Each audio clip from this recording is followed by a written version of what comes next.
Have you heard of Göbekli Tepe? It's an ancient site in Turkey that literally made historians rewrite history books. Over 11,000 years ago, a group of prehistoric humans crafted an enigmatic masterpiece that's even older than Stonehenge.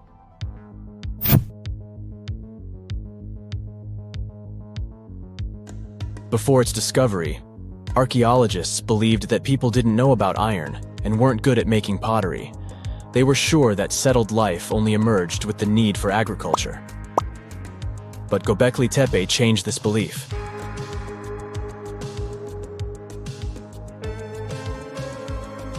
The place has revealed that it was the temple that paved the way for a settled life, not agriculture. Until this discovery, researchers believed that farming was the catalyst for sedentary living. Meet Professor Schmidt, the guy whose findings changed this theory.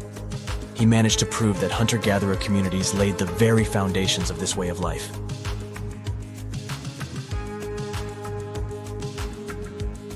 Back in the 1960s, other archaeologists visited the area, but they totally missed the mark. While surveying the region, they stumbled upon a hill with scattered limestone slabs and concluded it was just an old burial ground from medieval times. Little did they know that there was so much more to uncover.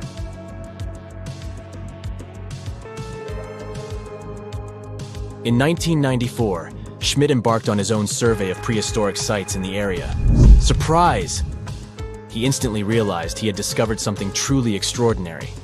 Unlike the nearby flat and barren plateaus, Göbekli Tepe had a gently rounded top, rising 50 feet above the surrounding landscape.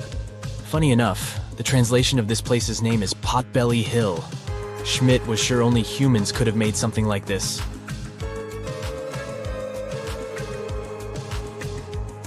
Those broken limestone pieces that were mistaken for gravestones turned out to be way more exciting. It was like stumbling upon a hidden treasure. The pieces took on a whole new meaning, and Schmidt with his team was about to dive into the secrets waiting beneath the surface. To their surprise, they found no traces of a settlement. No hearths for cooking, no houses, and none of those adorable clay figurines commonly found in nearby sites of similar age. However, they uncovered that those ancient people used tools like stone hammers. So, Schmidt and his team put their heads together and took a wild guess at the age of Göbekli Tepe's stone structures. Their estimation got backed up by some limited carbon dating done right at the site. The ancient vibes of this place were finally starting to make sense. It was like a puzzle slowly coming together.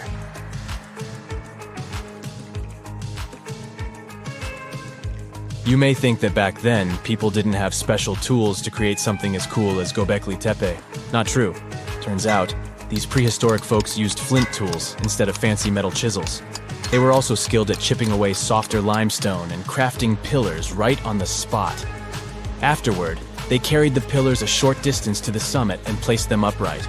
Once the stone rings were complete, they covered them with layers of dirt. Over time, they added new rings, and voila! You've got a cool hill to impress people in the future.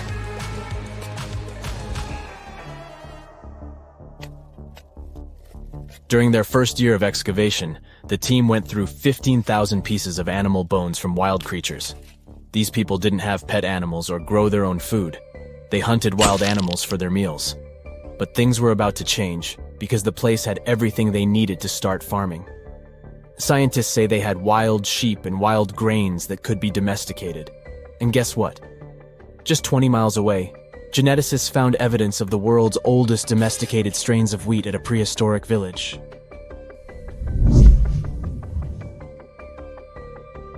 These amazing findings have completely changed how we view civilization. In the past, experts believed that people needed to learn how to farm and settle in one place before they could build temples and develop complex societies. But guess what? Schmidt's research flips that idea on its head. He claims that the incredible effort put into constructing these astonishing structures actually set the stage for the development of advanced societies. It means that societal and cultural changes happened before agriculture. Schmidt has this fascinating hypothesis about Göbekli Tepe. He thinks it could have been a special burial site where people left their loved ones. And here's the twist. The burial site was adorned with fancy statues and symbols representing deities from the spiritual realm. The idea that Göbekli Tepe could have served as a sacred place adds another layer of complexity to the whole story. While the site's true purpose may remain elusive, Schmidt's insights invite us to consider the profound interplay between life and the afterlife, and the deep reverence ancient hunter-gatherer societies may have had for their departed ancestors. Now let's talk about the stars of the show, the mesmerizing T-shaped columns that dominate Göbekli Tepe. These mysterious structures range from 10 to 20 feet tall and most likely represent stylized human figures. But one figure stands out from the rest, the three-dimensional lion relief. This depiction really fires up our imagination. Why? Because it hints at the possibility that lions roamed Anatolia during the Neolithic period.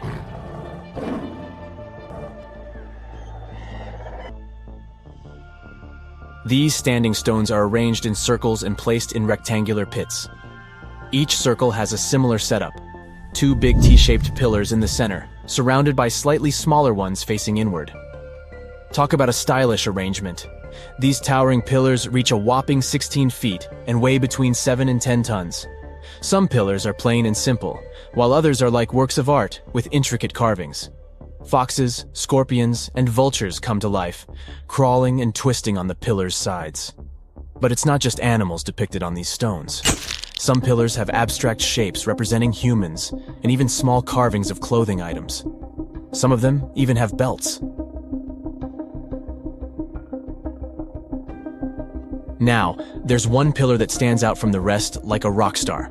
This super old stone pillar suggests that a comet crashed into Earth. It happened during a chilly period that lasted about 1,000 years. Previous studies examining Greenland ice cores hinted at this comet theory, but now the carvings at Göbekli Tepe prove it right.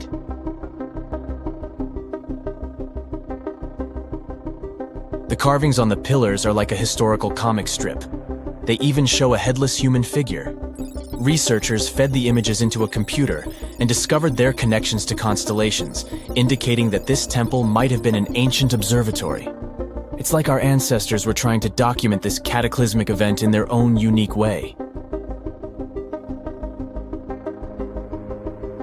Archaeologists have been excavating and researching Göbekli Tepe since the mid-1990s, peeling back layers of history and providing us with a deeper understanding of the intricate relationship between various elements. They have no plans to stop the whole process for another 150 years. Who knows what else they'll find? You see, Göbekli Tepe has been labeled purely as a ritual site with no signs of domestic activities. We were led to believe that the absence of water meant it couldn't support semi-sedentary communities. But scientists believe it's time to shake things up and approach Göbekli Tepe with fresh eyes. It's time to question what we believed before and use new evidence and different ways of thinking. Like, there might have been a group of people living in the area who didn't stay in one place all the time. They moved around a bit but still had their own civilization, living in the area semi-sedentarily. Göbekli Tepe is not just home to a single temple, but an astounding collection of over 20 ancient structures. As archaeologists delve into the depths of this wonder, they are unraveling its unique layout, featuring two prominent focal points at the heart of each establishment, complemented by smaller structures and dividing walls. What's even crazier is that in this area, there are over 200 obelisks, which are narrow tapering monuments. Wow! Scientists have found a lost city beneath Egypt's pyramids. And it's incredibly large, bigger than the biggest target you can imagine. Underground chambers, passageways, and vertical structures. Scientists have no idea what purposes they serve. But let's start from the very beginning.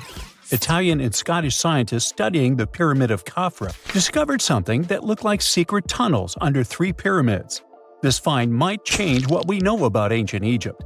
The expedition, called the Khafra Project, was led by Corrado Malunga from Pisa, Italy, and Filippo Biondi from the University of Strathclyde, Scotland. Their mission was to focus on exploring Khafra's pyramid, the second largest on the Giza Plateau. Scientists uncovered a massive structure beneath the Pyramid of Khafra. Could it be an ancient Egyptian underground city? The experts analyzed the data they had and came to the conclusion that 8 large vertical structures could be hiding beneath, possibly wells or shafts. They extend a staggering 6,500 feet across. Imagine placing 2.5 Burj Khalifas on the ground, one after another, and you get the sheer size of this find. These shafts also plunge nearly 2,000 feet underground. Some of the deepest underground stations in the world are located at a mere 380 feet underground or so. These cylindrical shafts are surrounded by spiral paths. Picture some old Gothic castle. They're connected to 2 giant, weirdly shaped chambers. Are those cubes? Or possibly bowls?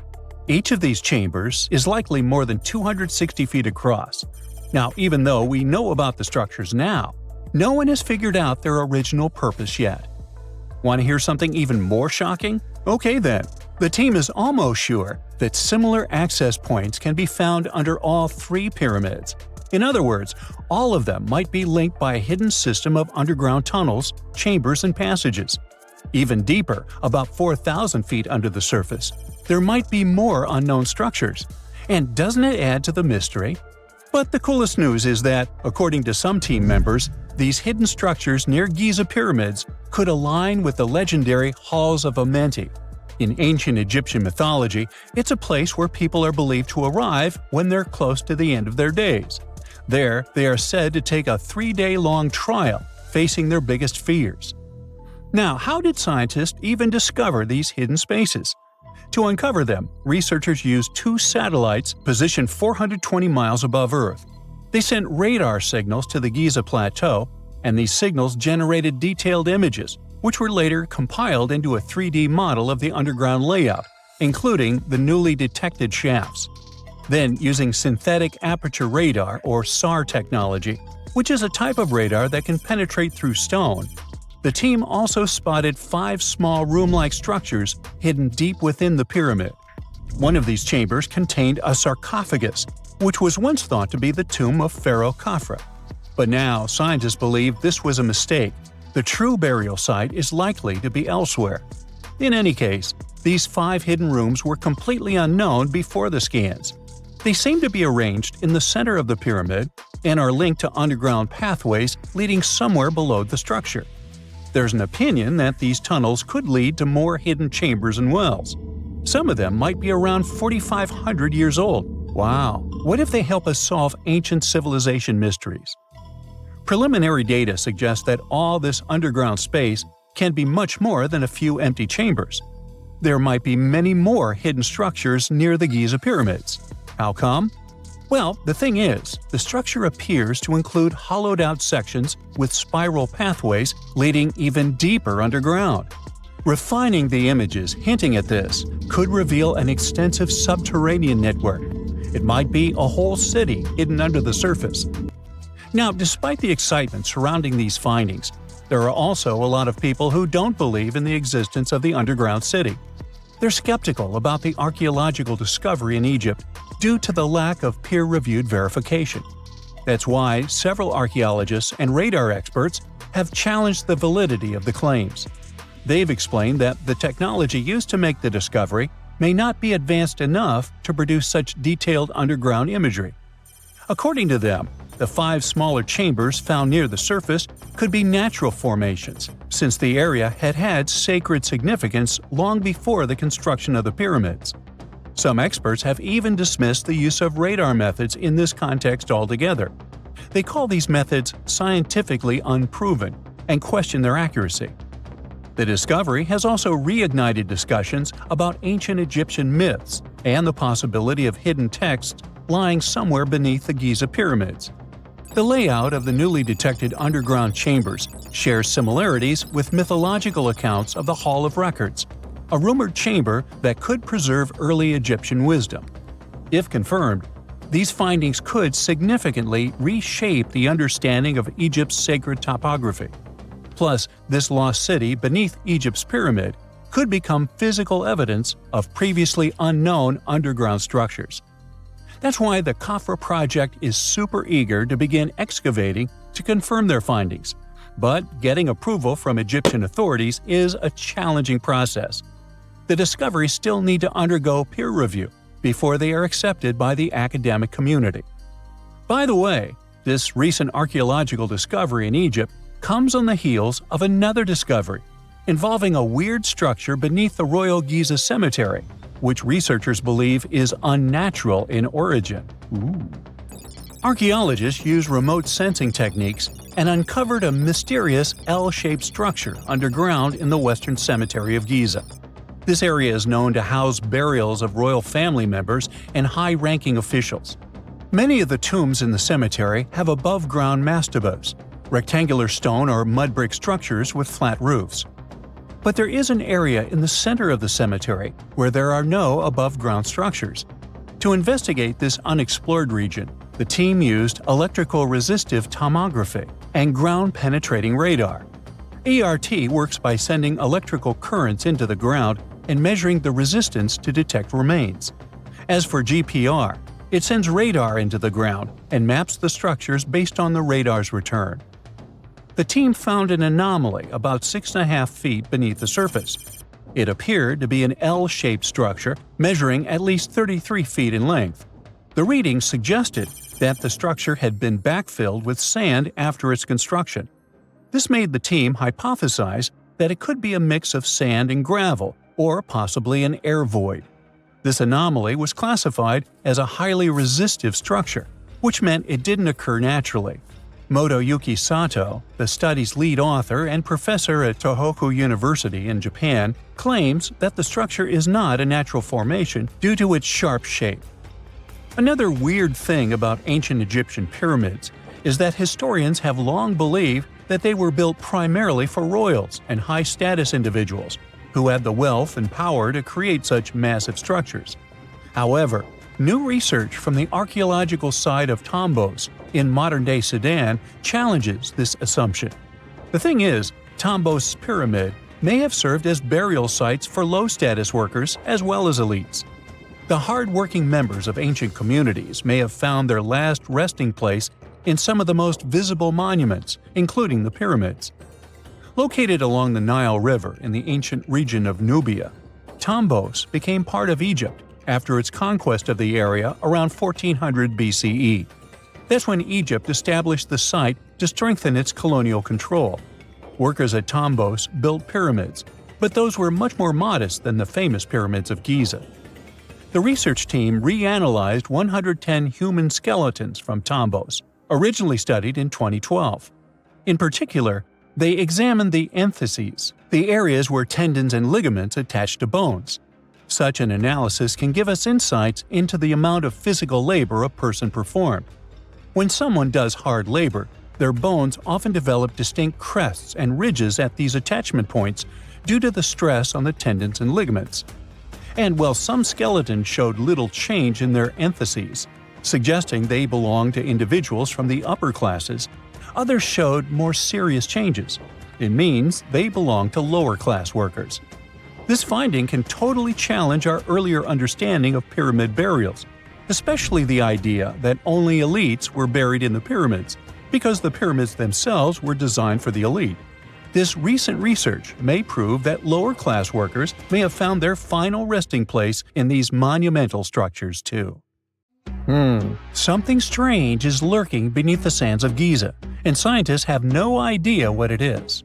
Archaeologists just found a hidden structure near the Great Pyramid using advanced ground scanning technology. What's inside?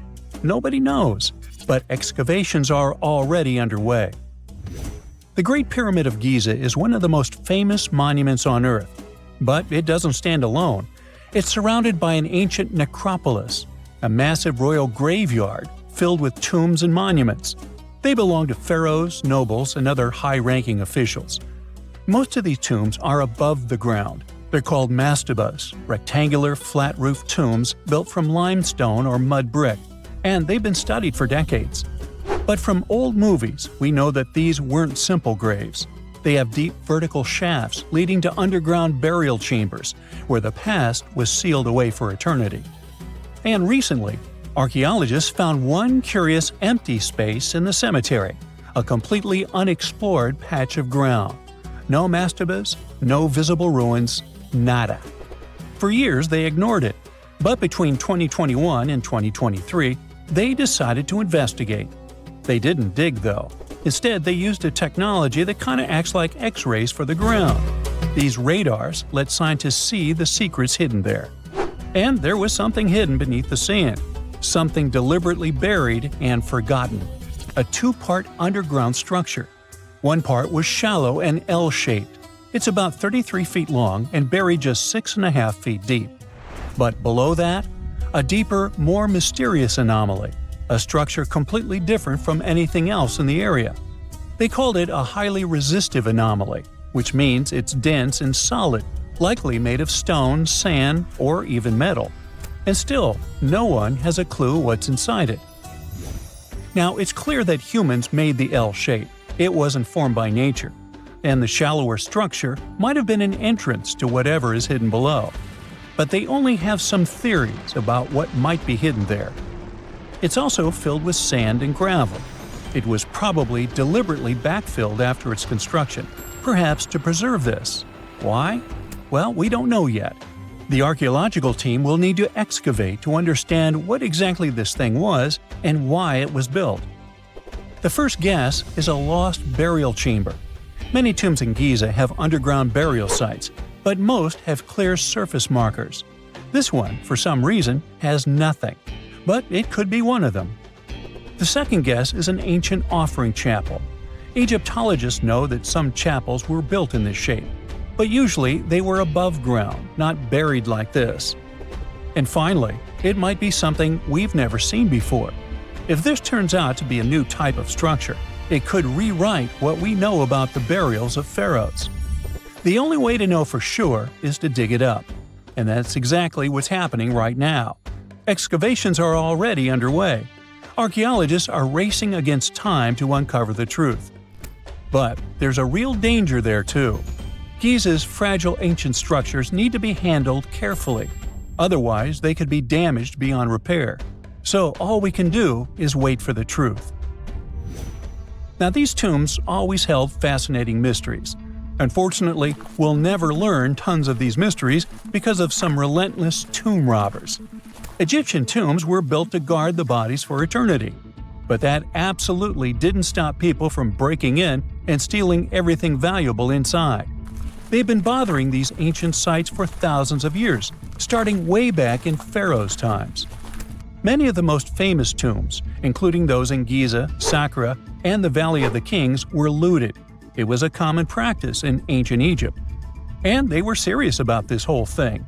They dug secret tunnels to bypass traps and walls, bribed or threatened tomb workers to get inside knowledge, cracked open sarcophagi to grab gold, jewelry, and artifacts. And by the time modern archaeologists got to most of these tombs, they had already been picked clean. The reigning pharaohs got tired of this infuriating nonsense. The Valley of the Kings, the famous burial ground of Egyptian royalty, was supposed to be the ultimate safe zone. Tombs were built deep underground, hidden in the desert. Passages were sealed with giant stone blocks. False doors and traps were added to confuse thieves. Even curses were written on the walls, warnings of horrible endings for anyone who dared to disturb the tomb, which is exactly where we got all those horror stories about mummies from. Spoiler alert, none of it worked. Most tombs in the Valley of the Kings were fully robbed within 100 years of being sealed. Even King Tutankhamun's tomb, one of the most famous in history, was broken into twice in ancient times. Some of them decided to try and fight back. The New Kingdom rulers built hidden unmarked tombs in a way that should have prevented the looters from finding them, but didn't work. Some pharaohs, like Ramses II, were moved in secret to prevent their bodies from being stolen. Nope, didn't matter. The grave robbers always won. That's because tomb raiders weren't just random thieves. They were skilled, organized, and well-connected. They knew exactly where to look. Many were the ones who had built these sites in the first place, and they knew where the entrances were. If they couldn't smash through the doors, they'd dig through the walls, floors, and even ceilings to break inside. They also worked fast, often within a few years after the tombs were sealed, before anyone forgot where the valuable stuff was. The Khufu's pyramid, the one that's next to this newly discovered structure, was looted long before modern times. The one thing left inside when explorers got there? an empty granite box where the sarcophagus used to be. Unfortunately, it's not just about gold. History itself gets stolen during these raids. Ancient Egyptians wrote detailed records of what exactly and where they buried. So when archaeologists compare these lists to what's found, they can see what's missing, which is often everything valuable. Most artifacts don't end up in museums. They just disappear into private collections, where they can never be studied again. Which is, of course, completely unfair. In fact, a few countries have had enough and started passing laws to take historical artifacts back from private collectors. In Italy, if you own an ancient Roman artifact, you must prove you got it legally. China is actively hunting down stolen artifacts, and they must find ways to retrieve it back from the Western collectors. In Egypt, they passed new laws making it illegal for private citizens to own any ancient Egyptian artifacts at all.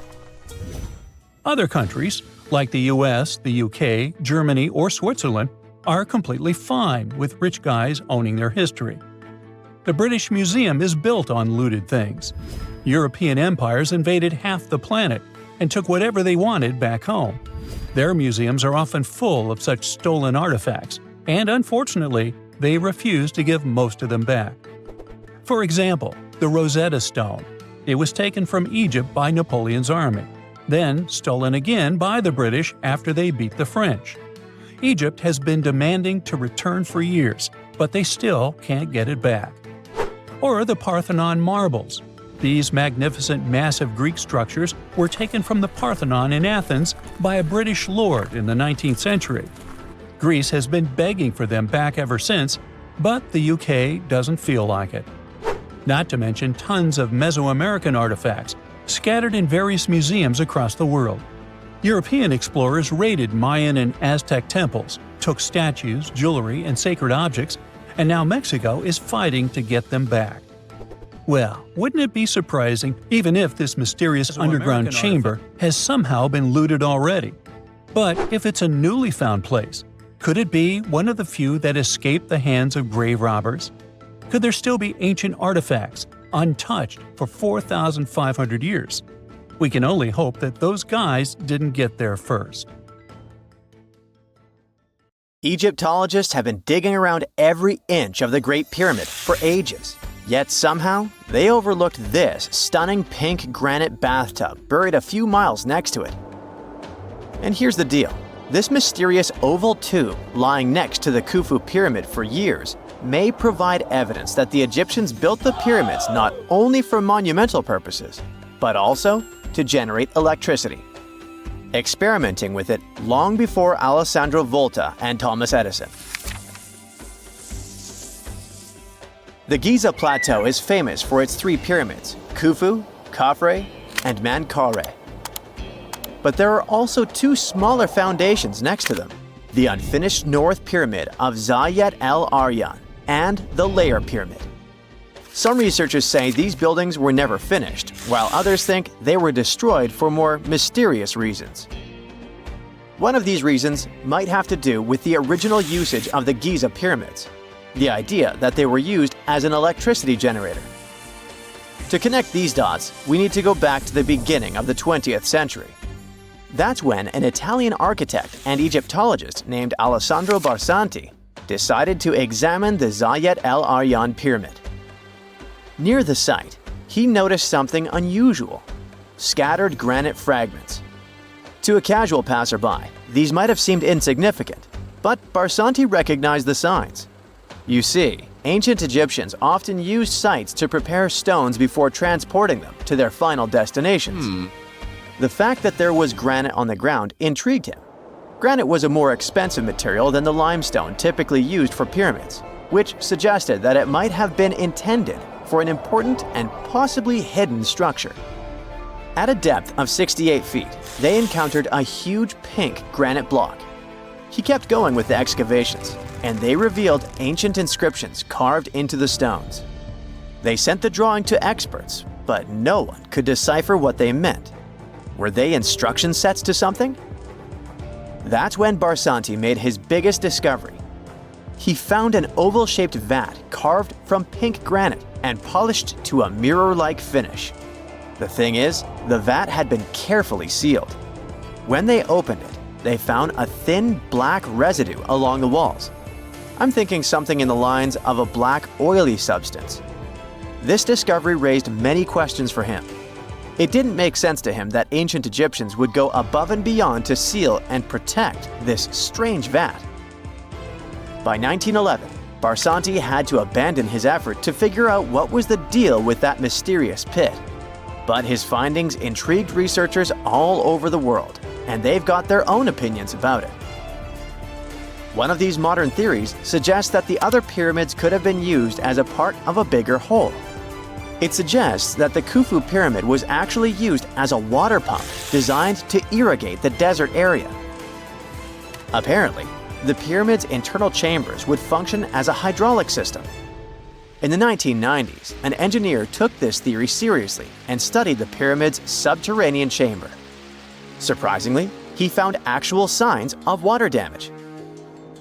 Apparently, the pyramid generated powerful compression waves, aka pulses, that could create electricity. This raised an important question. Could the ancient Egyptians have used the pyramids as a generator in order to produce electricity? On paper, that was proven to be possible, but hey, agreeing on the original use of the pyramids is probably one of the most difficult things in the world. So, we're still not 100% sure about this. Apart from that, Egypt is a playground for important discoveries regarding humanity's past.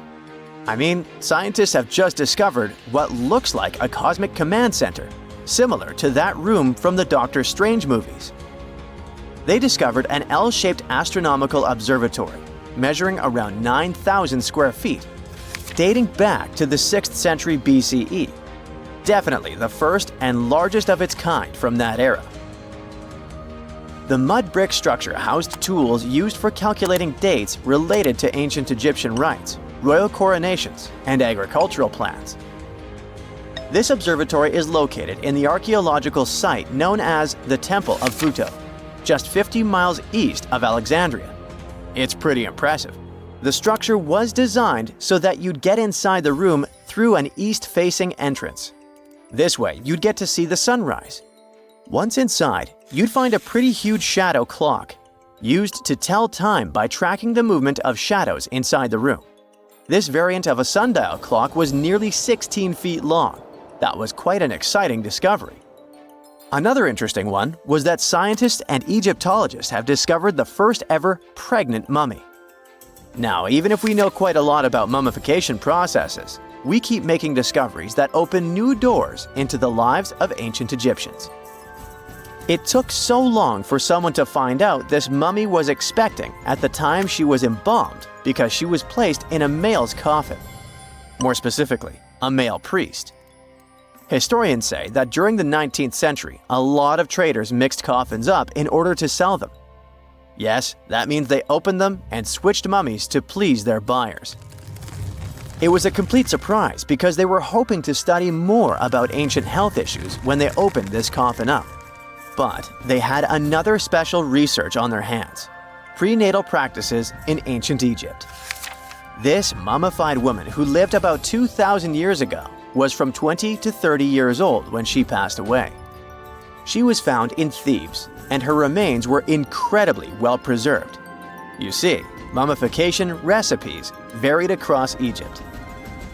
In this woman's case, researchers could tell she was a member of the high society since she was buried with special amulets. But since mummification methodologies differed so much between cities and time periods, they still have to dig further to understand why she was embalmed along with her baby. Speaking of mummies, scientists were digging up a final resting place in Saqqara, also in Egypt, and they unearthed 2 embalming workshops. One was for humans and the other for sacred animals. Apparently, the workshops date back to about 2,400 years ago. They were equipped with stone beds, clay pots, and ritual vessels. Everything you needed to mummify. But that's not all. Archaeologists also stumbled upon cheese stored in jars behind tombs that were over 3,000 years old. Yep, cheese. This shows that the ancient Egyptians were pretty savvy when it came to preserving food, too. They knew how to store stuff for the long haul, not just the mummies. It really shows how they applied their preservation skills to both food and bodies, giving us a glimpse into their impressive technological know-how. Scientists have also found one of Egypt's oldest complete mummies, and to their surprise, it was completely covered in gold. You see, Egyptian mummies covered in gold are already a rare thing, but they weren't expecting it to be the oldest one ever found. The mummy was quite well preserved, and they could identify that it was the remains of a wealthy man called Hekashepes. Many symbols show that he was important and wealthy, like the band he wore on his head and the bracelet on his chest. He was also dressed in a tunic wrapped with a belt, which was a way to preserve the good appearance of a person after they passed away. To reveal it, they had to open the final resting place with mortar. Basically, it was like they were opening a time machine, just as the ancient Egyptians did 4,300 years ago. If you think about it, it's almost like entering a time capsule. Enough about mummies. Scientists also found something very exciting hovering above the pyramids. They had to use a fancy top-notch radar known as LARID, aka Low Altitude Long Range Ionospheric Radar, which can see these invisible waves far away into the sky. LARID helped them discover giant plasma bubbles floating in the air above the pyramids. These bubbles are called plasma bubbles, and they wreak havoc on modern technologies. I mean, they can disrupt GPS and phone signals for hundreds of kilometers in diameter from where they're located. These bubbles are massive, sometimes as big as cities, and they're caused by the sudden depletion of charged particles in the ionosphere. So, instead of spreading out evenly throughout the ionosphere, they stick together in this wave-like form. This was a pretty important discovery because it can help scientists understand how to prevent these waves from messing with our technology. Before we get into the reason why and how there are pyramids all around the world, let's talk about some of the examples. I'll start with the Pyramid of the Sun in Mexico. These folks really knew how to build a city.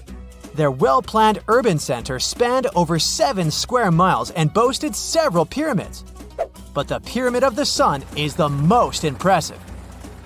This giant pyramid was built way back in 100 CE and is one of the biggest structures of its kind in the whole Western Hemisphere.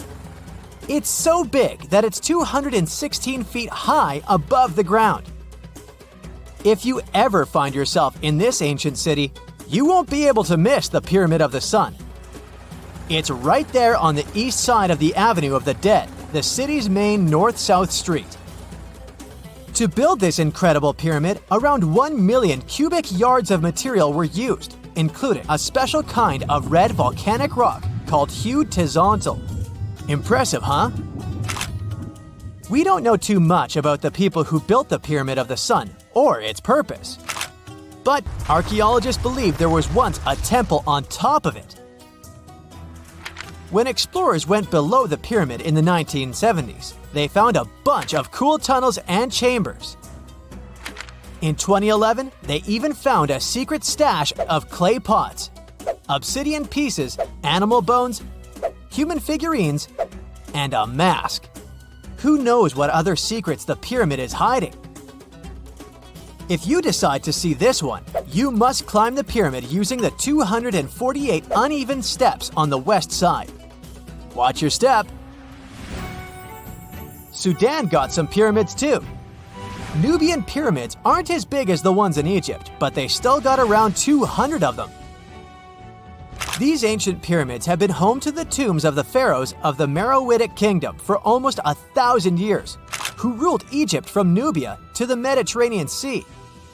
The pyramids at Meroe were constructed using granite and reddish sandstone. Oh, and did you know that Sudan has more ancient pyramids than Egypt? The Kushite pyramids depict the indigenous architecture and burial traditions of Nubia's Napata and Meroe kingdoms, which ancient Egypt influenced. Meroe, the burial site of over 40 queens and kings, is the most extensive Nubian pyramid site. The tomb walls depict mummified royals bedecked in jewelry, their wooden caskets containing bows, quivers of arrows, and other artifacts pointing to the Meroitic relationship and trade with Egyptian and Greek civilizations.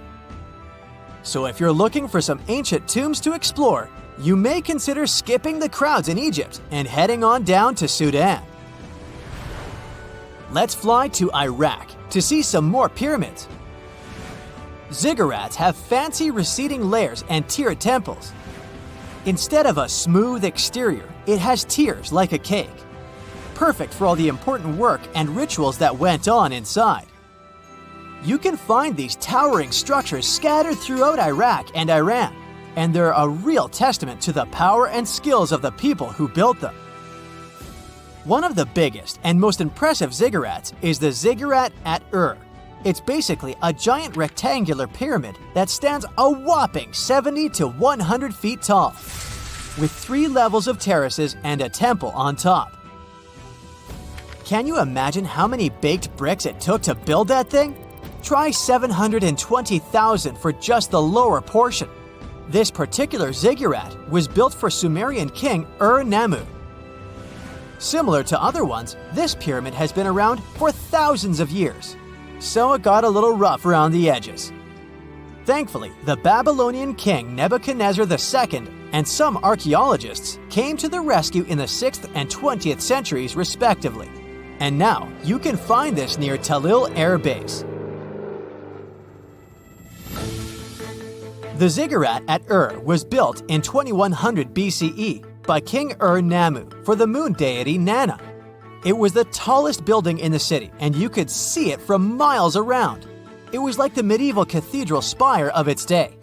People would come here to bring their agricultural surplus and get their food allotments and seek spiritual nourishment. Sadly, the Nana temple at the top of the ziggurat didn't survive, but we do have some blue glazed bricks that may have been part of its decoration. The lower parts of the ziggurat are pretty amazing though. The architects even included holes in the temple's baked exterior to let the water evaporate from its core. Since we explored some of the pyramids on our planet, let's take a broader perspective. They can be found in many parts of the world. Egypt has over 100 pyramids, double that number in Sudan, and dozens of others are scattered in the Middle East and China. The Americas have the most pyramids in total, with more pyramids than the rest of the world combined. These pyramids are located in Mexico, Guatemala, Honduras, and El Salvador. Time to know more about the evolution of pyramids through history. The oldest pyramid is in Egypt. This pyramid was a step pyramid, which was created by placing one layer of stone on top of another. The pharaoh Sneferu is credited with creating the pyramid shape we recognize today. During his 45-year reign, he built 3 pyramids. His first 2 attempts failed, but he finally got it right with the Red Pyramid, which is considered the first true pyramid. It was Sneferu's son, Khufu, who built the Great Pyramid of Giza, which was the tallest human-made structure on Earth for almost 4,000 years. Latin American pyramids are similar to early Egyptian step pyramids, but they were built independently with no knowledge of each other. The pyramids in Sudan were built around 700 BCE and are tall but much narrower than those in Egypt. How in the world did all these civilizations build these things without even texting each other? After all, the Aztecs, Mayans, and ancient Egyptians were about as different as possible. But despite their cultural differences, they all seem to agree on one thing. Pyramids were pretty cool.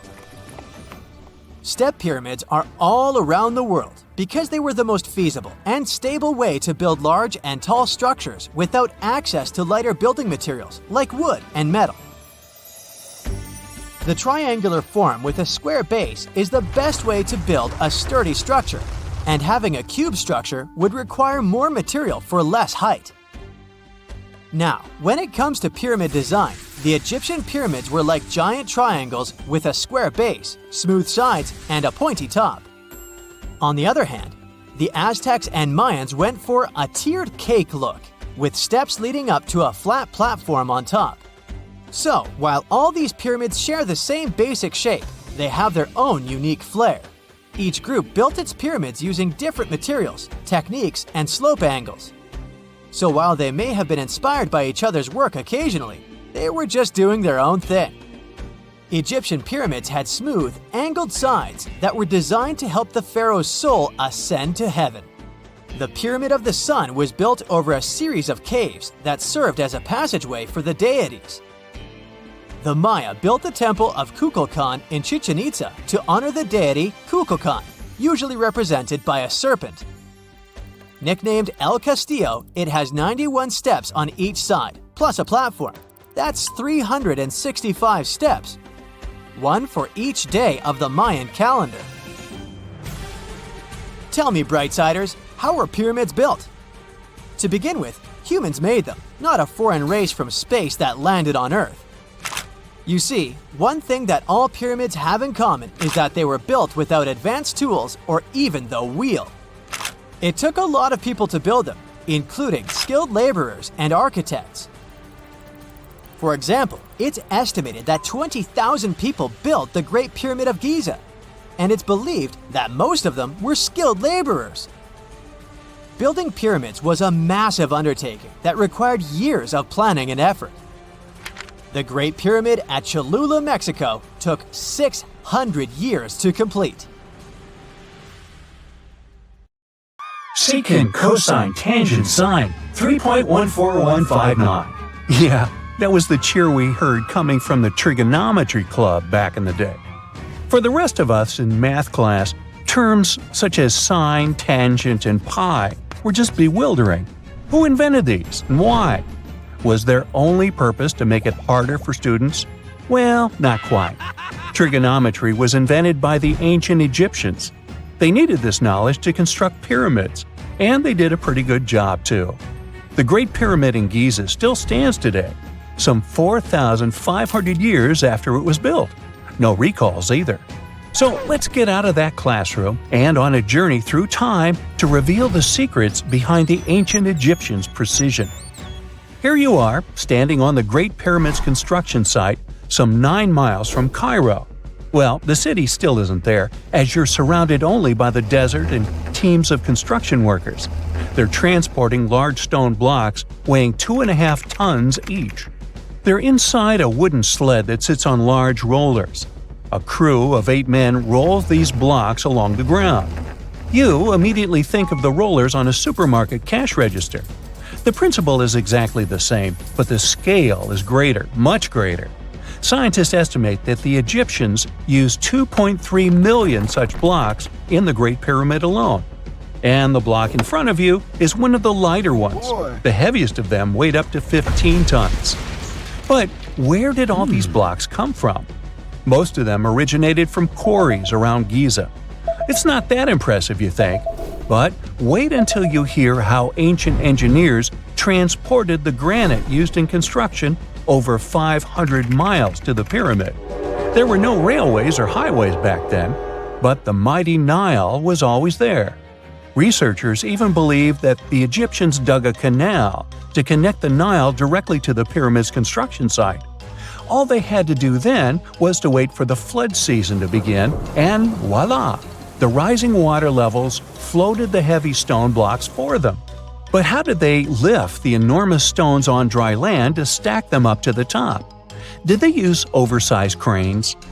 Well, ancient Egyptians worked around this problem, literally speaking. One of the workers is now pointing to the giant ramp going around the pyramid they're building. This is how a mountain road zigzags its way to the top. If the ramp went directly to the top of the pyramid, then workers couldn't pull the stone blocks along it. It would be too steep. Scientists have calculated that 8% could be the maximum incline. So ancient Egyptians just extended the ramp around the pyramid. Again, these are all theories, as the ramp could have been inside the pyramid, as some researchers suggest. The exact building method is still a mystery, guarded by the Sphinx.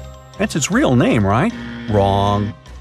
as the Great Sphinx is just the statue's alias. You know, the name writers take when they want to hide their true identity, or a singer's stage name. The Sphinx's real name, translated from Egyptian, means Horus in the horizon. That was the name for the Egyptian deity of the sky. The trail of mystery doesn't end there. As a man walks past you with a bucket of paint, he's going to add a touch of color to the Great Sphinx. Researchers found specks of this red color next to its ear. That was some strong paint, as it survived for thousands of years. You are now standing straight in front of the Sphinx. You look up. It's very tall, right? 66 feet to be precise. Now resist the urge to take a selfie. You can do it. Now you notice something else. It looks like the Sphinx is in the center of a giant triangle in the back. That's one side of the Great Pyramid. And no, your eyes are not playing tricks on you. The Sphinx really does sit in the center of the pyramid's lateral face. Here's where math comes in handy. A pyramid has 4 sides, called lateral faces. There's also a 5th face, the base, but that's not visible. It's, wait for it, face down.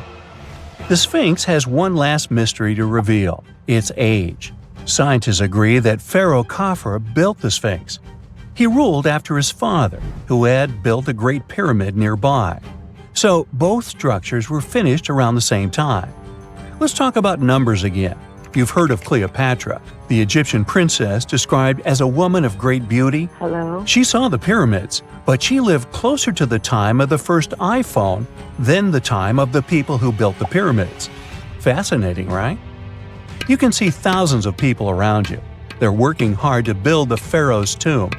But how many of them are there exactly? One Greek philosopher estimated there were as many as 100,000 workers. Seems like an okay number for such an enormous structure, but it can't be true. Science simply can't back up this number. Egyptologists put the total number of workers at 30,000.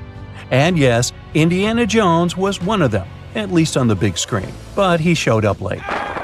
Egyptologists know a lot about the pyramids, but not everything. Not because they don't want to, but because they haven't yet dug up enough evidence. They can only guess how the building process went. First, engineers would arrive to choose the right spot and do the necessary measurements. That's why they needed all that complicated math. Then, it's time for sourcing the material, the large stone blocks I mentioned earlier. When boats deliver them to the site of the future pyramid, workers can finally do their thing. They operated in smaller groups, but there were at least 2,000 of them chiseling and carving away at any given time. Sounds like a typical construction site today? Well, that's because it is, just thousands of years ago. It's amazing what ancient Egyptians were able to achieve with just copper and stone tools. The pyramid is now complete in front of you. But is it the same pyramid we see today? Why is this structure shining bright in the desert sun? Isn't it supposed to be a dusty yellow color? Well, no. Human activity and the elements have completely stripped the outer layer of stones over time. Expert craftspeople polished these blocks using nothing but stone and sand. The end result was a smooth and shiny rock. On the day it was completed, the Great Pyramid of Giza was a perfect triangle of light. Its polished sides acted like giant mirrors, reflecting the powerful Egyptian sun. This is the point where you should put your glasses on, and that shiny thing you see at the pyramid's very top is actually gold. The capstone at the top of the pyramid is called a pyramidion. It was covered in sheets of gold. As you can guess, these were the first stones to disappear. Let's make another stop before we get you back to your classroom. We travel to the British Isles, and no, Stonehenge isn't our destination. It is Newgrange in County Meath. Scientists estimate that the ancient peoples of Ireland built this stone monument around the year 3200 BCE. This makes it older than both Stonehenge and the Great Pyramid in Giza. The function of the circular mound in Newgrange is the same as the one of the Great Pyramid and equally mysterious. The estimated amount of loose stone present in the valley is over 220,000 tons. And it's not just randomly thrown on a pile. The order in which the stones are set makes the structure water-resistant. That would explain how Newgrange had survived for so long. Kinda makes you want to splash out the cash for that waterproof phone case, huh? Well, you're back in your school desk, but today's math lecture is the last thing on your mind. You're thinking about how great the Egyptian pyramids are, and if we have something similar today. It turns out modern engineers are just as impressed with the Great Pyramid as you are. There's a glass pyramid sitting in the main courtyard of the famous Louvre Museum in Paris. The panorama of San Francisco wouldn't be complete without the 48-story Transamerica Pyramid. But Las Vegas went the furthest. There we find the Luxor Hotel. It's so big that it's the third largest pyramid on the planet. And guess what's in front of it? Yup, a replica of the Sphinx. It's 110 feet tall, 2 stories higher than the one in Giza. Yeah, everything's bigger in Vegas. Imagine working 7 days a week on a large-scale construction site. You, along with thousands of others, carry millions of stone blocks and put them on top of each other according to a complex system. You work without modern construction equipment. You have no air conditioning or constant access to water. It's so hot outside that you can fry eggs on the road. You've been building the pyramid for decades, and now, when it's finally done, you enjoy the result of the colossal work of thousands of people.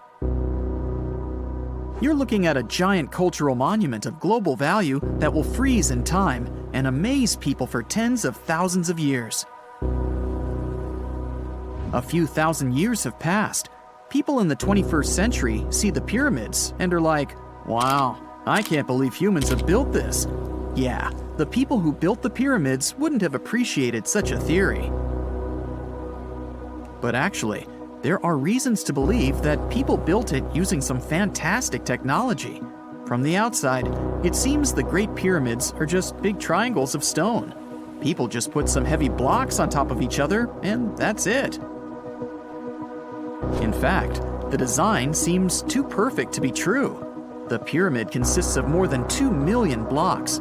They lay so close to each other and are so even that you couldn't squeeze even a thin sheet of paper between them.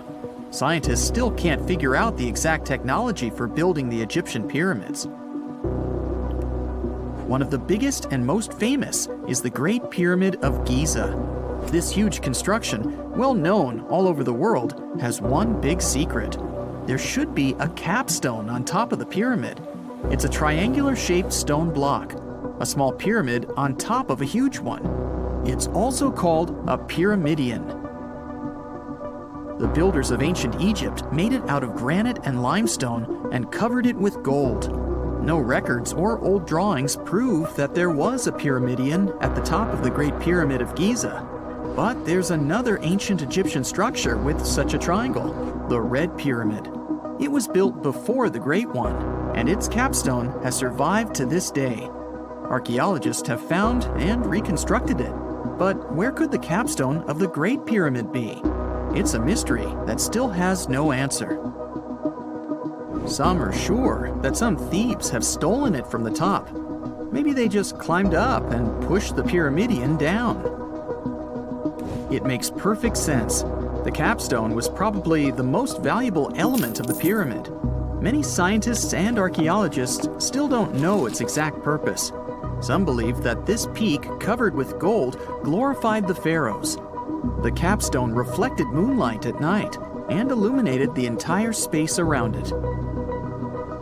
During the day, the capstone reflected sunlight with its shiny surface. You could have noticed it from afar. The top of the pyramid was a kind of guiding star for lost travelers. All other stone blocks of the pyramid consist of limestone. People polished them to make them look shiny. In the past, they were even glowing and reflected light. You could see glowing pyramids from space, although they looked like tiny lights. Over thousands of years, winds, sandstorms, and rains have changed the pyramid's appearance. If people had taken care of them all this time, they would have looked like something out of science fiction movies, or the pyramids from Las Vegas. But unfortunately, we will never see their original appearance. Some archaeologists and scientists believe that the capstone could absorb the sun's energy and distribute it evenly throughout the pyramid. No one knows precisely why the Egyptians needed this technology. There's a theory the pyramids are ancient energy systems. The pharaohs applied this energy to use some unique technologies that were more advanced than all the achievements of the 21st century. And the triangular shape of the pyramids was ideal for boosting this electromagnetic energy. In theory, solar radiation, or electromagnetic forces, accumulated at the top of the pyramid, filled the inner rooms, and then went down the walls to the base. Any surface distortion could prevent the flow from spreading, so they had to create a perfectly smooth surface. That's why they installed the blocks so that nobody could squeeze a needle or razor blade between them. Many people believe in this theory because they built the pyramids from limestone. This material can hold energy inside itself. In the inner part, they created granite deposits to cause air ionization, that is, to create an electric charge. They also dug channels under the pyramid for water to transmit electricity. And at the top, they put a gold capstone, the best conductor of electricity. So, this is how you get a great power generator. Different cultures used similar technologies to create electricity all over the world. But these are all theories. If it had been working, humanity would have used these technologies today. There are mentions of the metal industry, chemistry, engineering, physics, mathematics, and astronomy in some ancient records. Most scientists don't believe in all these things. We know the detailed stages of the technology's development in different cultures. In the 21st century, scientists, historians, and anthropologists can track the evolution of all modern devices. If people had created some technological inventions in ancient times, the history of the world would have looked different. Perhaps all the achievements of antiquity could have been wiped off the face of the earth by global cataclysms, and it can happen to us. Just imagine how people would dig up a laptop in 5,000 years. Perhaps they wouldn't understand what kind of device it is. Another Egyptian wonder surrounded by mystery is the statue of the Sphinx. The Egyptians carved it out of a single massive piece of limestone about 4.5 thousand years ago. But scientists still don't know the exact date of its construction or who built it. People painted the Sphinx in different colors, so it looked much brighter and more vivid in the distant past. It was shining just like the Great Pyramids. Anyway, time hasn't only changed its appearance, but its name too. Initially, the Egyptians called it Horemheb. The Greeks renamed it the Sphinx about a few hundred years after it had been built. The Sphinx emphasized the greatness of the rulers of Egypt. It also performed a symbolic function of a watchdog guarding the tomb of the pharaoh and the paths leading to it. This version sounds realistic, since archaeologists have discovered many secret entrances at the foot of the Sphinx. Perhaps these rooms and intricate tunnels lead to underground halls with treasures. And treasures don't always mean gold and jewelry. According to legends and theories, the Sphinx guards the Hall of Records, the storage of all humankind's knowledge. The information about the ancient mythical state of Atlantis could be there. You can find many detailed maps of the internal dungeons of the Sphinx on the internet. They show structures 12 stories deep under the statue. It looks like a small city filled with gold, scrolls of knowledge, and various ancient artifacts. But don't believe all these maps. These are just theories. Several thousand years have passed, but people have very little information about it. Archaeologists know that there are still many strange and exciting things about the Sphinx that are still undiscovered. Some locals are afraid to research because they believe they can awaken something terrible from the underground depths. Therefore, it's mostly scientists from other countries who conduct the excavations. In 1998, scientists discovered strange tunnels leading to empty rooms under the Sphinx. They realized that some people tried to get there through tunnels in the past, and maybe those people took all the treasures that were there. One of the legends says that some powerful artifact lays beneath the Sphinx. Its technology can change the whole world, but the locals are hiding it because it can damage the planet. Some believe that you can find evidence of unknown technologies painted on the granite walls in the pharaoh's tombs. But most likely, these paintings and signs tell us the myths and legends of ancient Egypt. But what if Egyptian symbols and drawings are detailed instructions for using ancient technologies? What if the locals that lived at that time thought, people in the future won't be able to get energy themselves. Let's leave some detailed instructions for them. Anyway, there are many riddles and theories. In reality, the search for answers is a dangerous undertaking, since it's not easy to get into the underground halls. Excavations can ruin the structure of the entire Sphinx. Any person inside the tunnels may get lost and never be able to find their way back. Besides, it costs a lot of money. Now, what would be awesome is if people could invent some device that could scan underground areas and show their detailed models. And now we're off to almost 5,000 years ago. Let me take you to ancient Egypt, where back in 2550 BC, guess what? The construction of the Great Pyramids of Giza started. People learned to build cathedrals and skyscrapers, but it wasn't until recently that these massive buildings appeared. It's still a mystery to even modern scientists how these pyramids were built 5,000 years ago. No wonder they are one of the 7 wonders of the ancient world. They're also the oldest of them and the only wonder of the ancient world that still exists in the 21st century. It must have taken a lot of cooperation to build a thing that massive, even for today's metrics. But the Giza pyramids weren't the first pyramids ever. The first one, called the Step Pyramid, was built around 80 years before the first pyramid of Giza in 2630 BC for King Djoser. It wasn't meant to be extraordinary, but ended up being quite impressive. It was a pyramid of 6 stepped layers of stone. It was 204 feet high, which is as tall as a 19-story building. And it was the tallest building that existed at that time.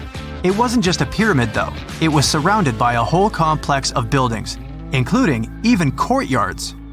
In ancient Egypt, people believed in the afterlife, so everyone, especially kings, wanted to make sure they had everything they needed to get ready for it.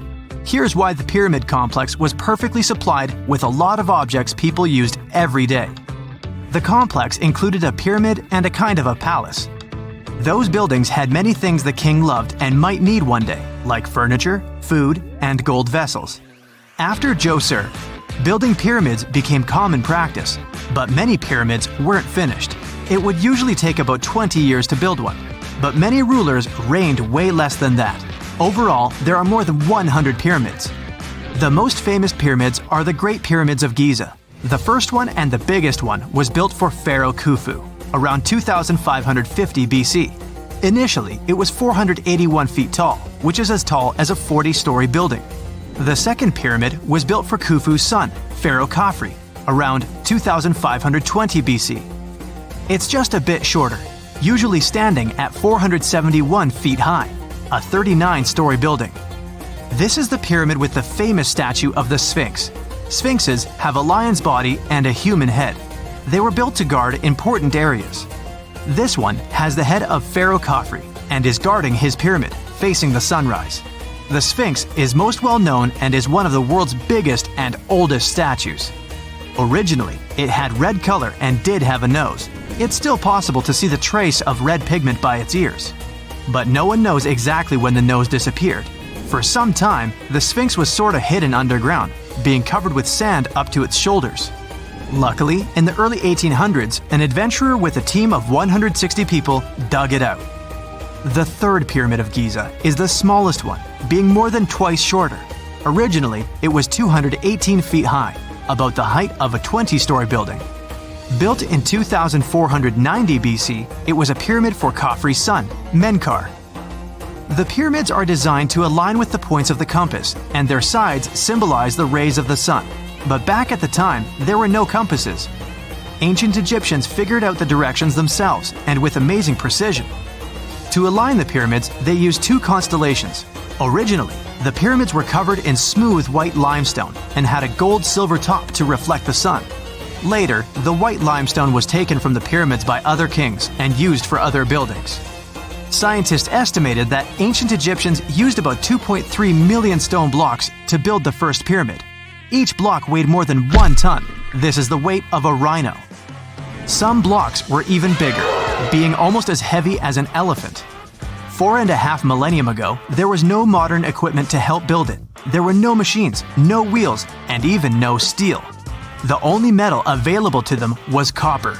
Even today, scientists aren't sure how the Egyptians managed to build the pyramids. There are no records left that would shed light on it. Some even think that Egyptians wanted to keep it as their secret and didn't even record it on purpose. Many believe that poor people and foreigners built the pyramids, but it's not true. Actually, the builders were very skilled workers, and they were fed and paid well. The archaeologists claim that the builders lived in a nearby temporary city and were a highly organized community with a strong leader. Scientists say that around 20,000 people worked on each pyramid complex, and it took about 20 years to build each. It probably was a national project. The construction site was large in resources, and food and essentials were likely to be contributed from all parts of Egypt. Even with all that support, it remains unclear how people managed to cut, transport, and assemble those huge stones. One of the theories suggests the stones were most likely transported on boats down the Nile River.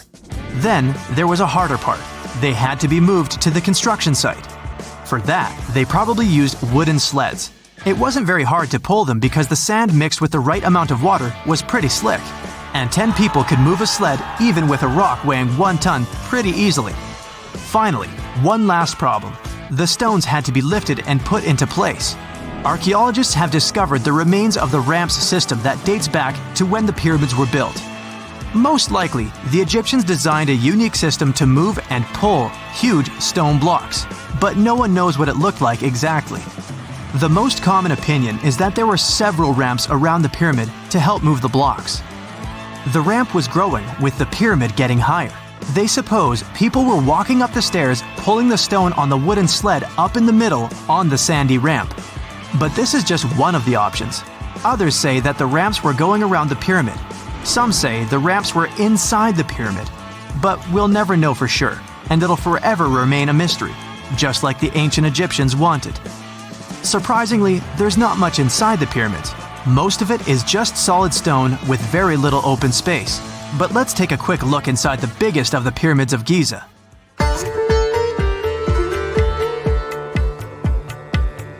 From the entrance, there are 2 stairs, one going down and the other one going up. The descending one takes you to a chamber located underground.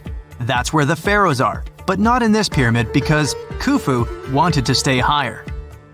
The underground room is partly unfinished. The room with Khufu's sarcophagus is called the King's Chamber. It's upstairs and then through the tall and long Grand Gallery. Below the King's Chamber, there's a room called the Queen's Chamber. There are no queens though, and no one is sure why the room is called this. Unfortunately, none of these have any hieroglyphs on the wall. They're just bare. If you want to see them, you should go to the other rooms that are decorated. Those pieces of art are depictions of ancient Egypt's culture and daily life. The texts allow researchers to study their language and grammar. Sadly, the treasures that once were here in the pyramid are long stolen. From that room, there are several tunnels for an unknown purpose. There are many tunnels and passages inside the pyramids. There are many chambers and shafts and secret ways. Scientists have been sending little robots with cameras there for some decades already. And the robots did discover another chamber a bit upstairs with hieroglyphs on the walls. But even today, much of the pyramids is still unknown, and there's no so-called building plan of the pyramids. Egyptians did create a mystery no one can crack for 4,500 years already.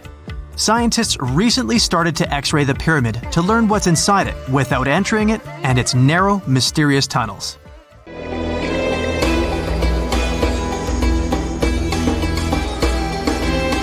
The Great Pyramid was created as the final resting place of ancient Egyptian monarch Khufu. According to legend, French leader Napoleon entered the Great Pyramid and came back out looking shaken and super pale. He never revealed what he saw inside, but whatever it was is said to have affected him for the rest of his life. When Napoleon entered the pyramid, he would have walked through a super tight and ascending passageway. He'd then go through another passageway, known as the Great Chamber. This corridor would have been much taller than the previous one, and would have cobbles too. He'd then reach the King's Chamber, the centerpiece of the Great Pyramid, which was lined with huge blocks of granite. But it wouldn't have looked as grand as we might imagine. There are no hieroglyphics decorating its walls, as Egyptians only began decorating the burial chambers of pyramids much later on. The pharaoh's tombs deep inside the pyramid would have also been filled with treasures, from chunks of gold to the world's most expensive jewelry. But this would have all been looted a long time ago. The only thing that probably would have been left in there would have been a huge sarcophagus, which would have once contained the king's mummy. He'd also have to walk past the queen's chamber. This room most likely didn't hold any queens though, as pyramids were usually only built for one person. There are mysterious tunnels leading from here. To this day, no one is really sure what they're there for. And that's not the only mysterious and creepy thing Napoleon may have encountered, as stories of pharaohs leaving ancient curses on pyramids go way back. Many pyramids had warnings written on the outside, telling of horrifying things that would happen to those who entered and disturbed the peace. We might not know what exactly Napoleon found in the Great Pyramid that scared him so much, but we know for sure what was found in Tutankhamun's tomb. Tutankhamun was an ancient Egyptian pharaoh who was only 8 or 9 years old when he took to the throne. He became a cultural phenomenon when his tomb was discovered almost completely intact in 1922. His pyramid sits in the Valley of Kings in Thebes, modern Luxor, which is in Egypt. Unlike the Great Pyramid, Tutankhamun's tomb was covered in beautiful wall decorations. The walls told the story of how he would travel to the afterlife through the underworld. Egyptians believed all people would have to take this journey, so they would fill their tombs with objects and paintings to help them get there. There'd also be spells painted on the walls. They believed this would help people pass over to the next realm. The journey would be pretty long, and for that reason, the ancient Egyptians would also fill the pyramids with food. Tutankhamun's pyramid was filled with 8 fruit baskets. They even found something called gingerbread fruit in there. The rooms were jam-packed with furniture, statues, clothes, and staffs, amongst a whole bunch of other things. You'd likely find a lot of clothes and expensive jewelry in the pyramids as well. The ancient Egyptians wanted their ancestors to travel in style to the afterlife. They put Tutankhamun in his final resting place with over 50 pieces of clothing, all of the highest quality. There were tunics, scarves, gloves, and headdresses, and a ton of jewelry. Bracelets, pendants, necklaces, rings, and scarabs for protection were all found inside. Each of them was made of gold or precious stones. There were also fans made of ostrich feathers to keep the old pharaoh cool in the hot Egyptian sun. But the temperature inside the pyramids never actually went above 68 degrees Fahrenheit. The ancient Egyptians developed a super cool air conditioning system that we don't fully understand even today. Tutankhamun's pyramid also contained 130 walking sticks made from ebony, ivory, silver, and gold to help him on his journey. There were 3 chariots hidden away in case he got tired of all the walking. They also put 11 boat paddles inside, but there was no sign of any boat. The pyramids would be littered with the pharaoh's favorite scents and perfumes. During the excavation of Tutankhamun's pyramid, it quickly became clear that it had been robbed during ancient times. There was damage to doors and traces of oils left in empty jars. It looks like someone raided the pyramid for gold and the scents, perfumes, and oils that had been left for King Tut. There was still a bit of perfume, which was made from coconut oil and frankincense, left in one bottle. It seems like Pharaoh Tutankhamun loved board games. There was an ivory traveling set of senet in his pyramid.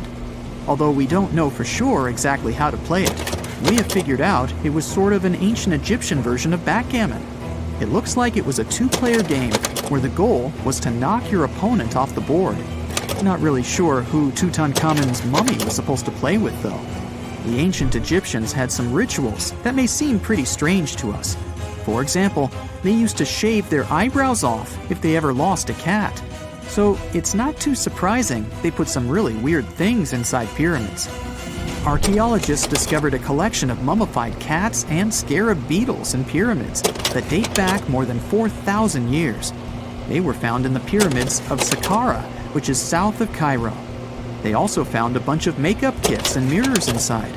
Makeup was worn proudly by both men and women in ancient Egyptian times. Eyeliner was the most popular cosmetic. The Rosetta Stone was one of the best discoveries ever made in pyramids. It was found by our man Napoleon Bonaparte and his team. It's a black granite rock that dates back to 196 BCE. It's transcribed in Greek, Demotic, and hieroglyphic. When it was translated in 1822, we got the key to understanding ancient Egyptian hieroglyphics for the very first time. The discovery of Queen Hatshepsut's mummy in 1903 changed our understanding of the Egyptians forever. After she had passed away, her successor, Thutmose III, removed most of the evidence of her reign, so we basically knew nothing about Egypt's first great female leader. She's now gone on to become one of the few and most famous female pharaohs of Egypt. Pharaoh Khufu even had a fully fledged boat in his pyramid. Archaeologists uncovered more than 1,200 pieces of a giant boat near the Great Pyramid at Giza. They reassembled the boat, and it's a whopping 144 feet long. It's most likely a solar boat, which was designed to carry the resurrected king with the deity Ra. Fun fact, the Pyramid of Giza is the last remaining of the 7 wonders of the ancient world.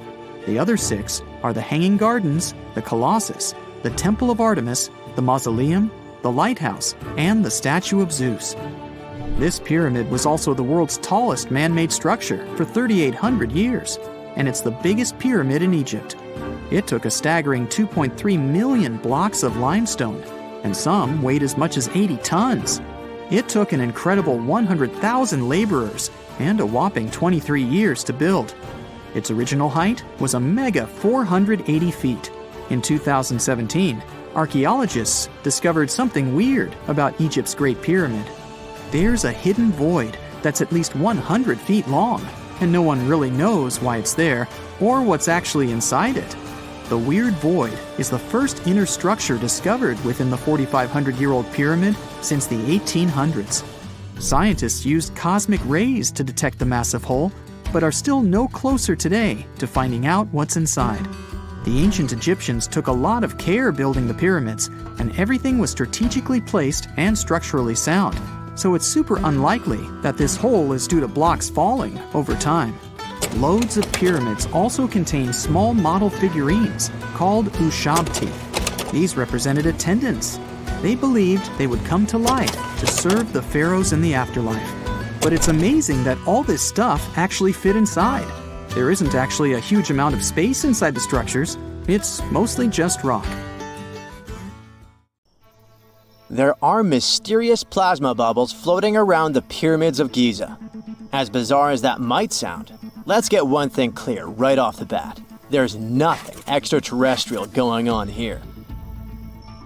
Plasma bubbles are those weather anomalies that form in a layer of Earth's atmosphere called the ionosphere. This is an invisible layer surrounding our planet that stretches roughly from 50 to 400 miles above Earth's surface, right at the edge of space.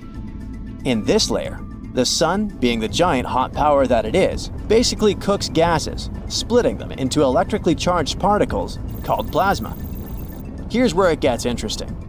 At night, especially near the equator, these charged particles get disturbed, and when a bunch of them suddenly vanish at the same time, it forms what we call a plasma bubble. Imagine it like a big empty pocket where the plasma is missing or its quantity is lowered. But it's only considered a plasma bubble if this phenomenon occurs on a large scale, typically around 62 miles in size. If you're already packing your suitcase for Egypt and have put binoculars to look at the tips of the pyramids, I'm sorry to say that we can't see these plasma bubbles with the unaided eye. It's all happening way above our heads, completely invisible to us. Scientists need to use special equipment, like the Latitude Long Range Ionosphere Radar, or LARID, to detect these bubbles. This advanced technology helps researchers track and observe the movement and formation of plasma bubbles in real time. This formation, by the way, can be triggered by solar storms. That brings us to November 2023, when an impressive solar storm occurred. On a scale from 1 to 5, this one was classified as a G3, which is considered a strong event. Solar storms occur when sunspots are basically cooler, darker areas on the sun's surface, release bursts of energy into space. These flares triggered several geomagnetic storms on Earth. While this might sound like doomsday stuff, it didn't disrupt our daily lives too much. In fact, it was great news for skywatchers, since the solar storm created stunning auroras, with the northern lights visible as far south as Greece and Turkey. But this particular storm in 2023 also had another interesting consequence. It caused the largest plasma bubble ever recorded by the Chinese radar. This phenomenon was so massive that it covered regions as far apart as the Egyptian pyramids and the Midway Islands in the Pacific Ocean. Now that's a huge distance, and it is a big deal for science. And that's because plasma bubbles are a growing threat to modern technology. Experts say they can disrupt satellite communications and GPS systems. So if you're using Google Maps or Waze and suddenly it can't figure out where you are, a plasma bubble might be to blame. Great. We now know what's going on with those bubbles, detected above the pyramids of Giza. But things get even weirder inside this ancient construction. Apparently, the Great Pyramid of Giza has the ability to concentrate electromagnetic energy within its interior. A couple of years ago, a group of researchers decided to see what would happen if they took this ancient architecture and hit it with radio waves.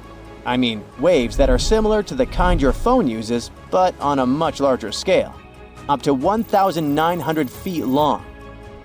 But since they couldn't just start blasting radio waves at the actual pyramid, they did the next best thing: computer modeling. Using these simulations, the researchers discovered something incredible. The Great Pyramid can actually concentrate electromagnetic energy within its internal chambers, as well as underneath its base, where an unfinished chamber is located. By concentrate, I mean something like trap it. For example, when you shout into a cave, you hear your voice echo back, right? The sound waves don't just disappear, they bounce around and get focused.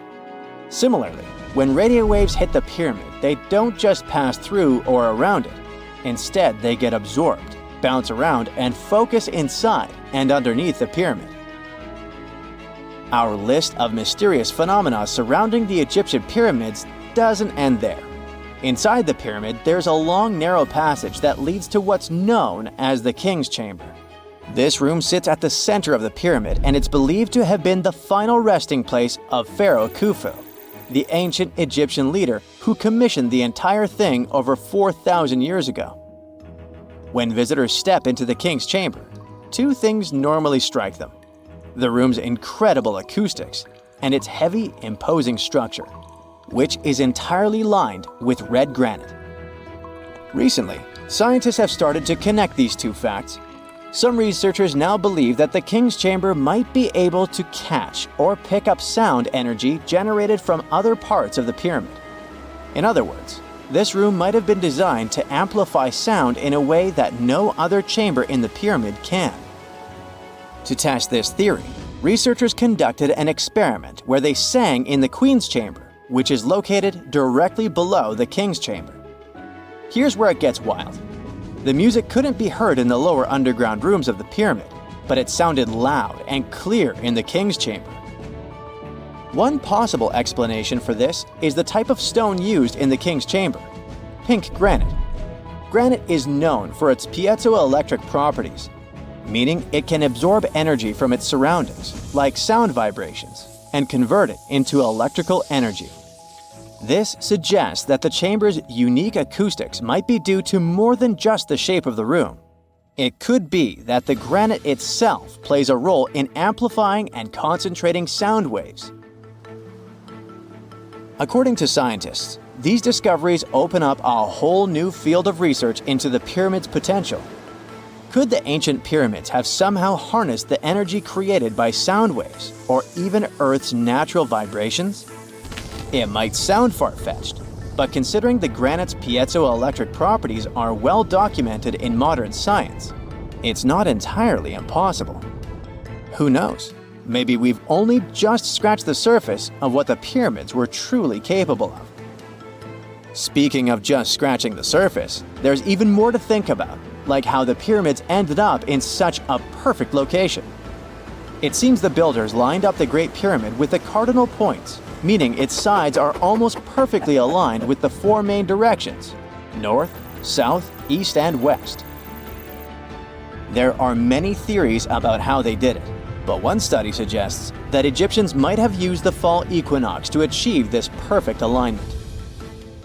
During the equinox, the sun rises and sets directly in the east and west.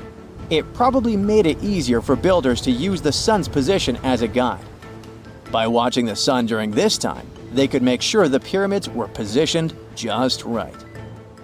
If we think about all these strange things about the pyramids, I mean their perfect alignment, the ability to concentrate radio waves, and the materials used in the chambers that might generate electrical energy, could the real purpose of the pyramids actually be much more complex than just being tombs? Well, Nikola Tesla thought so. It is said that the famous inventor and engineer was kind of obsessed with the Egyptian pyramids, and he wondered if they might actually be giant energy transmitters. He believed the shape and position of the pyramids could help them function as huge generators, capable of producing free, limitless energy. Some researchers agree with Tesla and believe that these massive monuments might have been designed as giant power plants. According to their theory, builders could have figured out how to move ions, those electrically charged particles in the atmosphere, by placing materials like copper, gold, and silver around the pyramids. So, it's definitely possible that the ancient Egyptians created a sustainable, renewable power source.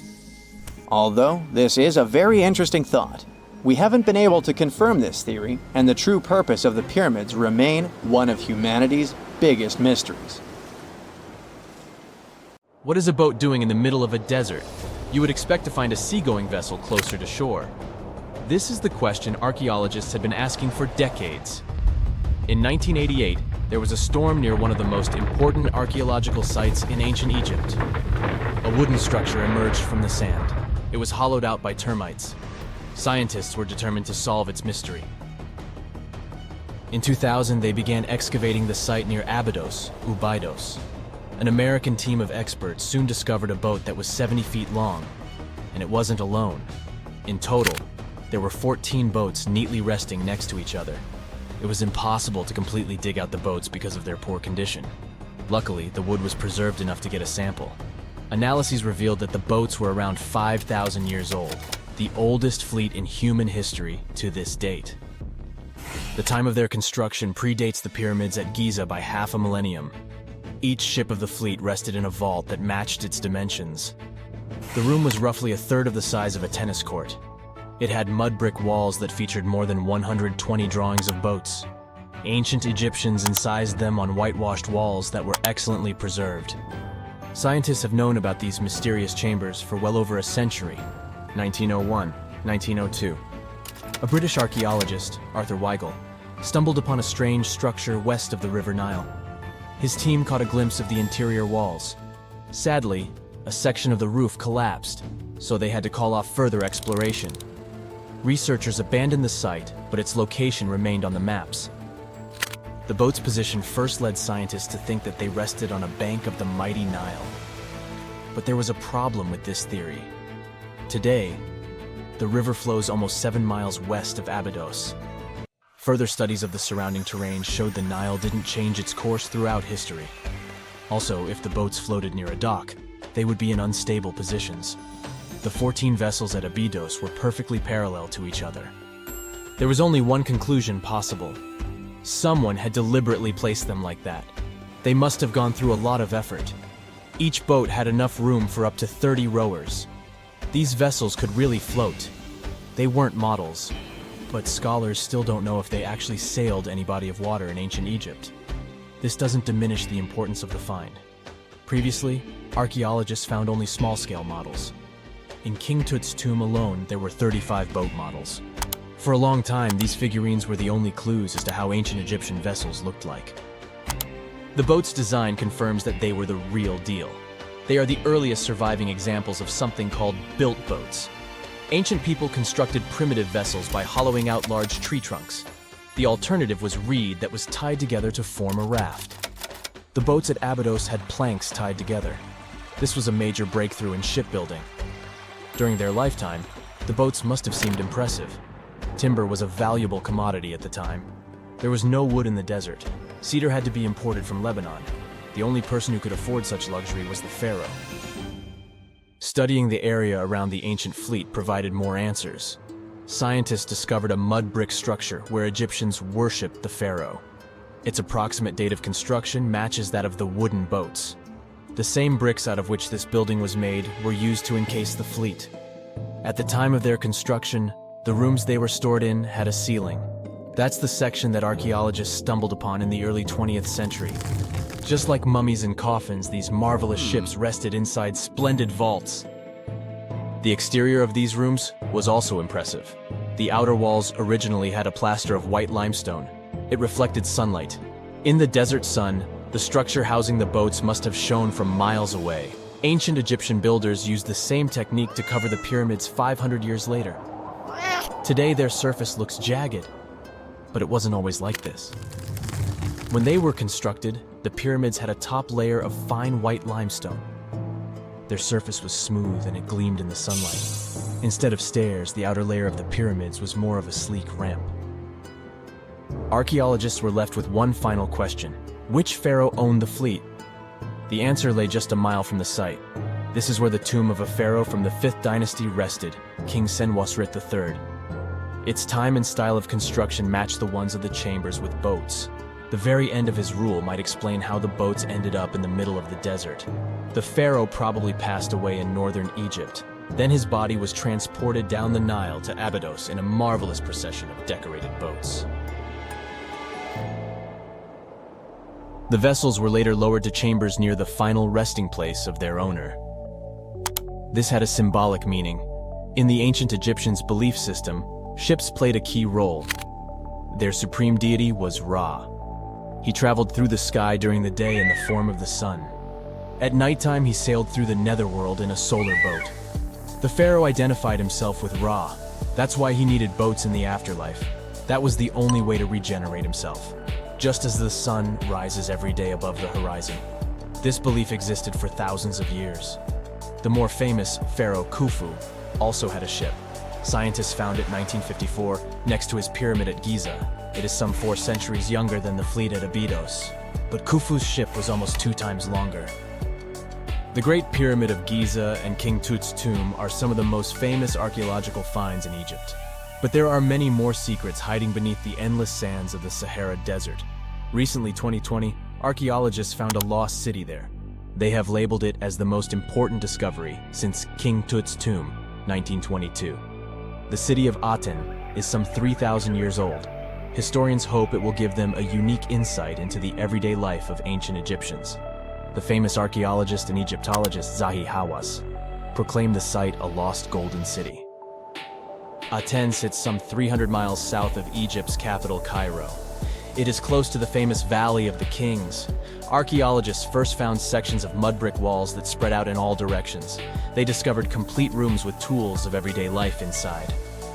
The research team unearthed a bakery, a residential neighborhood, and an administrative district. They all date back to the time when the Egyptian civilization was the wealthiest in its long history. They were also the first to make objects from iron. In 1911, scientists found a set of iron beads near a village in Lower Egypt, El Girza. These are the earliest known iron artifacts. The discovery is literally out of this world. Ancient people made them by beating into shape a piece of a meteorite. The 9 beads were once part of an ornate necklace. They are now blackened and corroded, which is perfectly normal for a piece of jewelry that is over 5,000 years old. They consist of an iron-nickel alloy. Researchers were impressed by the skill of ancient jewelers who processed the beads. Their craftsmanship is more impressive when you think that they didn't know the stellar origins of the material. The Great Pyramid of Giza also has a remarkable feature. An international research group investigated the electromagnetic response of the structure to radio waves. They found that the pyramid has the ability to concentrate electromagnetic energy inside it. This occurred inside its chambers as well as under the pyramid's base. It contains an underground, unfinished chamber. It seems that the electromagnetic response is connected with the properties of limestone, the Great Pyramid's main building material.